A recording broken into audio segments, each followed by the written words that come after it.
Hello and welcome to today's video. My name is AC Chavez. I am a certified life coach with an additional certification on time management.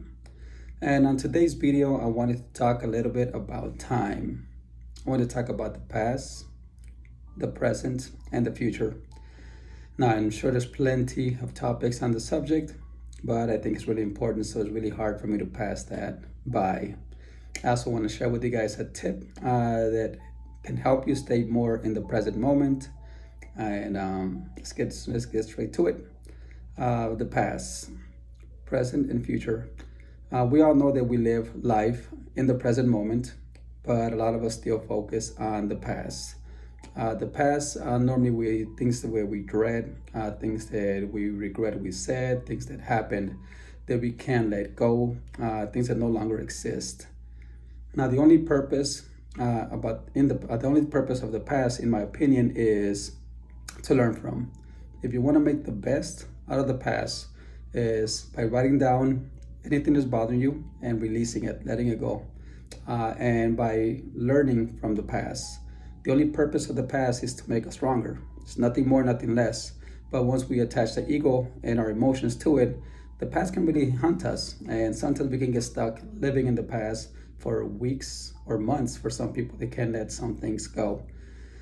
Now, the future is another area to stay clear from. As much as I love the future, and it's good to plan for the future, it's good to have goals in the future, most of us use the future usually in terms of worrying.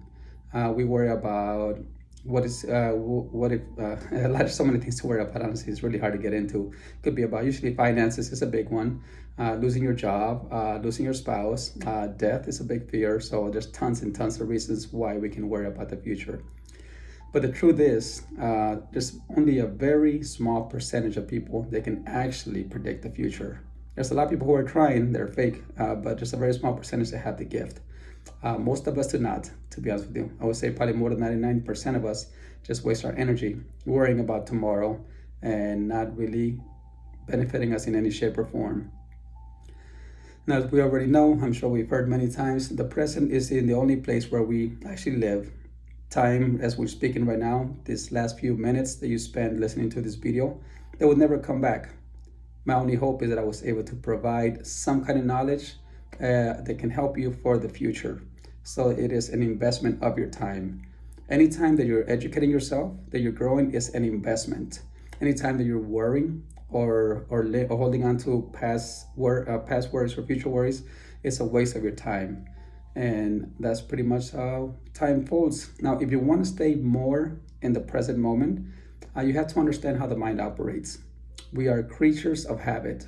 What that means is that our mind creates habit, which is a mental program, kind of like a mental program, which it would do repeatedly over and over again, so that the subconscious mind can focus on other tasks that are a lot more important, such as breathing, regulating your heartbeat, blood pressure, and all those things that the subconscious mind is constantly doing for us on a day-to-day basis, most of which we're not even aware of it, because we do it subconsciously. So in order for the mind to dedicate its energy on all these basic functions, it creates habits, little programs that we use. Now, these habits and these programs can be changed, deleted, or even create new habits from scratch. And I have a book on habits that just came out a week ago. I'll put a link below in case you guys are interested in it. I do have a special coming out on it, so hopefully you guys can check it out. But one of the best tools that I know for staying in the present, it is breathing. Another tool that has helped me out dramatically, it is meditation. The way the meditation works is it's kind of like creating a habit. When you're meditating, for me, when I meditate, I focus on my breath while I focus on sound. And usually when you're meditating, what happens? You sit down for a minute and your mind starts wandering off. And the practice of meditation is bringing your mind back to the present moment. Then your mind wanders off again and you're bringing it back to the present moment again. So in doing so, this habit, this repeatedly will become a habit. And that's the goal. The goal is to stay focused in the present moment and to make it a habit, so that it's not something that we have to put so much time and so much effort and so much will into it. Now, we already know about the willpower. It is beautiful, it is powerful, but it does burn out. The willpower is good. It's what gets you started. And I forget who wrote this quote, and I hate that I'm not giving him credit, but the willpower is what gets you started, and it's habits that keeps you going. And I'm sorry if you guys know who wrote this quote. Please write it down, because I want to take somebody else's credit. I did not write it, but it's so powerful that I wanted to share it with you. So meditation and breathing, box breathing is a big tool that I use just to stay focused. And that's pretty much all that I have for today. If you guys have any tips or anything you want to add to this, or anything you would like for me to write about, please share it below. If you got any content that any kind of information that helped you in any shape or form, please give me a thumbs up and subscribe. Best of wishes.